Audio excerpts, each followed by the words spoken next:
किसान भाइयों, हमारे फसलों के अंदर अगर पत्तियां कड़क हो गई तो क्या उसके परिणाम अच्छे होते हैं या फिर हमारे फसलों के ऊपर बुरे होते हैं?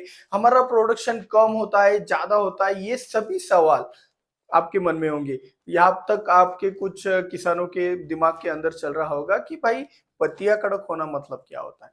तो इन सब के बारे में आज के इस वीडियो के अंदर हम जानने वाले हैं, तो वीडियो को लाइक कर दीजिएगा। चलिए शुरुआत करते हैं बिना किसी देरी के। पत्तियां कड़क होने से क्या होगा?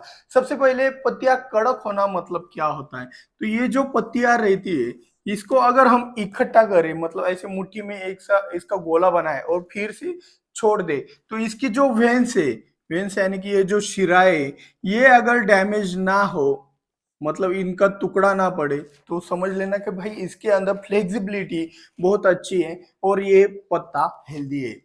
लेकिन क्या होता है, अत्यधिक मात्रा में जिब्रेलिक एसिड का, अत्यधिक मात्रा में पीजीआर यानी कि आपका गोदरेज डबल का, होमोब्रासिनोलॉइड का, इसी तरीके से अत्यधिक मात्रा में कोई भी प्लांट हार्मोन का अगर हम इस्तेमाल करते हैं, तो ये जो हमारी पत्तियां है, ये कागज की तरह कड़क हो जाती है। कागज की तरह, जी बिल्कुल। कागज को जैसे हम एक साथ मोड़ते हैं तो उसका कैसे फीलिंग आता है, वैसा ही फीलिंग इस पत्ती का भी आया। तो समझ लेना आपकी पत्ती बन गई है कड़क। ये समझ आया? तो पत्तियां कड़क होने पर, उसको ऐसे इकट्ठा करने पर, ये जो वेन्स है ये टूट जाती है, ये शिराई टूट जाती है। और इसकी वजह से अभी शिराई टूटी तो हमारा फायदा होगा या नुकसान होगा? तो नुकसान ही होगा। तो यही वाली बात है कि पत्तियां कड़क होने पर हमारा फसल का नुकसान बहुत ज्यादा होता है। हमारे फसल के अंदर जख्म तैयार हो जाता है और उस जख्म के कारण जो फोटोसिंथेसिस है वो तो कम होता ही होता है, ऊपर से स्टोरेज भी ज्यादा लगता है। सबसे पहला पॉइंट बनता है। दूसरा पॉइंट यह बनता है कि पत्तियां कड़क है यानी कि उसके अंदर कोई ना कोई प्रकार का स्ट्रेस है। तो अभी यहाँ पे ये स्ट्रेस है, तो इसको स्ट्रेस निकालने के लिए एंटी स्ट्रेस का इस्तेमाल नहीं कर सकते, क्योंकि आपने एंटी स्ट्रेस सिलिकॉन वगैरह ग्रीन मेरेकल सियाप्टोन भी डाला, तो ये पत्तियां कड़क ही रहेगी।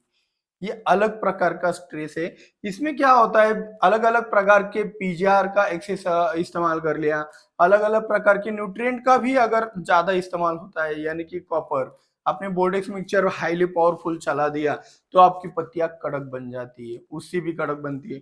आपने एमओपी एसओपी का ज्यादा अत्यधिक इस्तेमाल कर लिया, तो भी पत्तियां कड़क बन जाती है। तो इस तरीके से न्यूट्रिएंट, प्लांट हार्मोन ज्यादा अत्यधिक मात्रा में हो गई तो पत्तियां कड़क हो जाती। इसके विपरीत एक और कारण होता है कि भाई आपके सर्दी के मौसम में ज्यादा ठंड पड़ गई, तो ज्यादा ठंड के कारण भी पत्तियां कड़क होती है। तो अगर पीजीआर या फिर न्यूट्रिएंट के कारण अगर ये हो रहा है, तो आपको क्या करना है, यहाँ पे इस्तेमाल करना है कैल्शियम। तो आप क्या कर सकते हो, आपके फसल को ड्रिप में से कैल्शियम दे सकते हो, चिलेटेड कैल्शियम भी दे सकते हो, 1 किलो 1 एकड़ के हिसाब से। यदि आप चाहते हो कि भाई नहीं, मेरे पास सस्ता वाला और भी चाहिए, तो और पावरफुल भी चाहिए ज्यादा, तो आप कैल्शियम नाइट्रेट 5 किलो ड्रिप में से देकर इसको बचा सकते हो। ठीक है। तो कैल्शियम नाइट्रेट के साथ बोरान भी दिया तो अच्छा रहेगा, लेकिन आपका पिछला वाला बोरान कितना गया है कितना नहीं, उसके ऊपर आपको डोज डिसाइड करना पड़ेगा, क्योंकि बोरन भी एक्सेस हो गया तो दिक्कत आता है, टॉक्सिसिटी आने लगता है। तो ये वाले बोरन के बारे में ज्यादा जानकारी हमने वो वाली वीडियो में दे दी है, आप वो वाला वीडियो देख लेना। तो तीसरा पॉइंट क्या बनता है कि क्लाइमेट के कारण, यानी कि मौसम के कारण अगर ये सब चीज होता है, तो यहाँ पे कार्य करता है आपका सीवीड। मतलब इसको कड़कपन से निकालने के लिए सीवीड कार्य करेगा आपका। सीवीड के साथ साथ गुड़ यानी कि जैगरी कार्य करेगा। गुड़ के साथ साथ सीवीड हो गया, गुड़ हो गया, हमारा कैल्शियम तो जाएगा ही जाएगा, साथ में इसका इम्यूनिटी पावर बढ़ाने के लिए बोरॉन भी रहेगा। और इसकी गर्मी बढ़ाने के लिए आप सल्फर का भी इस्तेमाल कर सकते हो। टेम्परेचर टेम्परेचर कम होने के कारण ये कड़कपन आया है, तो उसको बढ़ाने के लिए सल्फर का इस्तेमाल करें। अभी ये सभी कार्य कैसे करते हैं तो इसको समझ लो। तो कैल्शियम क्या करता है, जो भी आपका शिराएं होती है उसके अंदर एक मजबूती लाता है, फ्लेक्सिबिलिटी लाता है, उसको कड़क नहीं बनने देता है। कड़कपन क्यों आता है? भाई आपने फसल को काम दे दिया ज्यादा, लेकिन उसको नीचे से सप्लाई मिल रहा है कम न्यूट्रिएंट का, तो वो सप्लाई कम बनने से जो क्वालिटी बन रहा है वो एकदम घटिया तरीके का मजबूती नहीं मिल रही है चिराए बनाते वक्त। तो इसीलिए वो कड़क बन जाती है और टूट जाती है। तो इसको मुलायम रखना बहुत जरूरी है। आप भी अपने घर पे टेस्ट कर सकते हो अपने पौधों को। कोई भी फसल हो, आपका कपास हो, अंगूर में तो खासकर इसका ज्यादा ख्याल रखा जाता है कि भाई पत्तियां कड़क ना हो। क्योंकि पत्तियां कड़क हो गई, फोटोसिंथेसिस कम होता है, स्टोरेज कम होता है, स्टोरेज कम हुआ तो भाई आपका उत्पादन भी कम होता है। इसलिए यह चीज बहुत जरूरी है। तो आपको कब और कौन से का इस्तेमाल करना है ये मेरे हिसाब से अच्छे से ध्यान में आ गया। तो ठंड के मौसम में आप इन सभी चीजों का इस्तेमाल कर सकते हो।